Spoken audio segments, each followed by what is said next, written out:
this morning, and welcome to a Ryan Day has the blueprint, and it might be affecting recruiting currently edition of the OHIO podcast. Do us a big favor this morning. If you don't mind, go ahead and smash that like button, as we like to say, or as Corey liked to make fun of me when I would say smash that like button. Make sure you're subscribed to the channel. We're only, as of this morning when I record this video, we are only 7 away from reaching the next milestone. I think 4,300 subscribers, something like that. So do us a big favor if you haven't already and subscribe to the channel. Ring the bell, get notified every time we go live. And of course, the other thing you can do that would really help out and help this video out and help me out is make sure you make a comment down in the comment section below. Like we like to say, let us know what you think about what we think down in the comment section below. This video is no doubt going to have some opinions about it. It's a theory, it's an idea, it's something that I've noticed. It's something I've kind of conjured up in my mind, and I like to share it with all of you this morning because I think you all will find it very interesting as well. And it relates to yesterday's video that I did. And if you haven't watched yesterday's video, I highly recommend that you do that after this or go back and watch it now, then come here. It'll make a little bit more sense. But to just kind of give you the Cliff Notes version, recruiting is kind of taking a dip this offseason, and people think it's because Ross Bjork and Ryan Day aren't on the same page when it comes to NIL.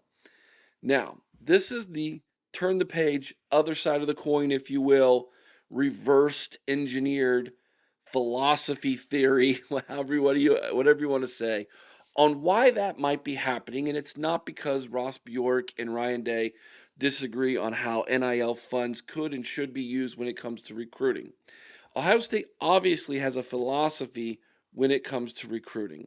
They are not going to overspend when a lot of other teams and universities absolutely are going to overspend for talent, especially talent that there's not a guarantee that that individual is going to achieve what some might feel should be or could be achieved. There's no guarantee to those things. Yes, player development is important, but you can lead a horse to water. You can't make a horse drink, right? The coaches can do everything in their power to try to develop talent, but some talent sometimes either A, doesn't want to be pushed to be developed, or B, has already peaked and you're never going to get any more out of that talent.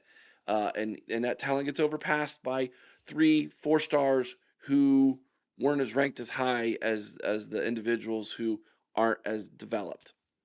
That being said, Ryan Day has a blueprint.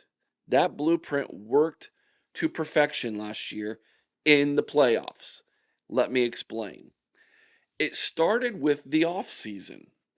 A lot of juniors who were draft eligible, who in the past would have left the team to go to the NFL, get drafted, and start their professional careers, decided to come back. One of the things that enabled Ohio State to bring back such great talent like Jack Sawyer, JT Tumulao, Denzel Burke, Travion Henderson, Emeka Egbuka, all of these guys, Donovan Jackson, uh, the list goes on and on and on. How they were able to bring back all of that junior talent for their senior season was through the NIL. They were able to use NIL for player retention. That is something that you're hearing a lot of in and around circles in college football now. Ryan Day has explained this in the past. There are 3 areas that he uses or that they believe NIL should be used for. Number 1 on that list has been and will continue to be for Ryan Day player retention. He mentions that the most when talking about NIL and where NIL funds go. Player retention, making sure that the roster that you recruited, that you developed, remains in Columbus, Ohio. Player retention. Number 2, he talks about using NIL funds for the transfer portal, right? There we go. Quinshawn Judkins was a major transfer portal get last year. Of course, you got your national championship winning quarterback who came over from Kansas State, uh, Will Howard. He was a transfer portal get.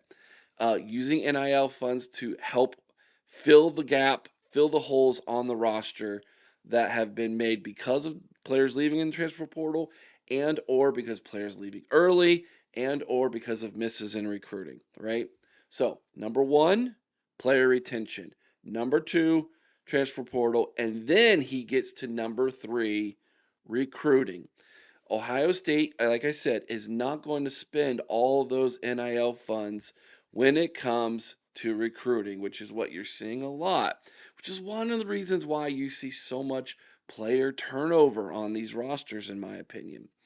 That being said, looking at 2024 in the offseason, NIL was a big hit in player retention. Now, one of the reasons why, this is my theory, but one of the reasons why I think you're not seeing Ohio State get so many wins on the recruiting trail is because Ryan Day has enough intelligence to look at the roster and realize that next offseason could be another 2023/2024 offseason.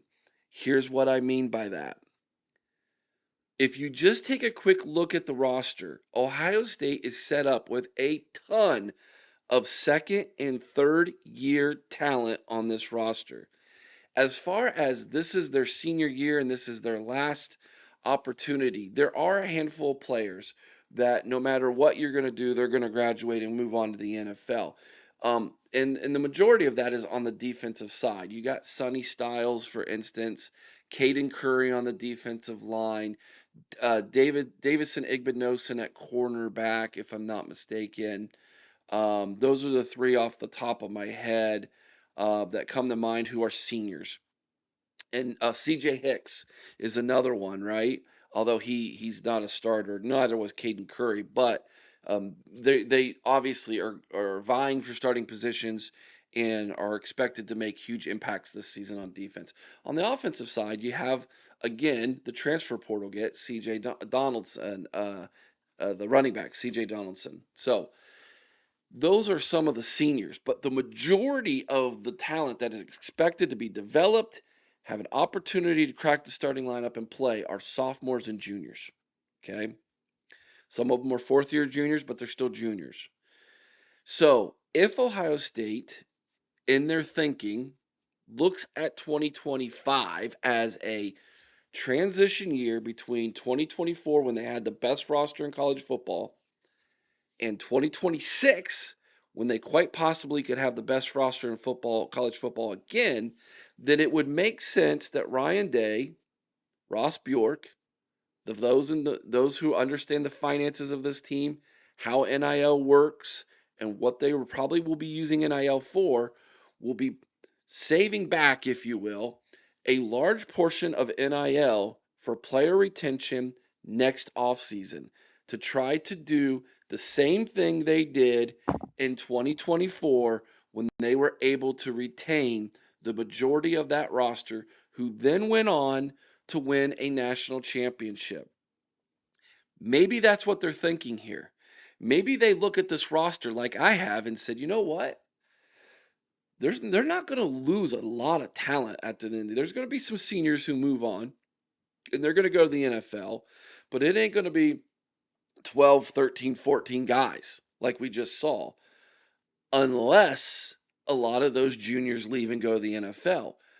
But if they can retain them, if they can hold on to them, then they go into 2026 with possibly Julian Saint as the second year starter, Jeremiah Smith as his third year on campus as the 3-year starting wide receiver. Maybe they're able to retain Carnell Tate and bring him back for his senior season. Maybe they're able to retain the majority of that offensive line that's starting this year, who will be all upperclassmen seniors for the most part next year. Maybe they can do that. The defensive line will obviously have the opportunity to be brought back through NIL. And how about the safeties possibly?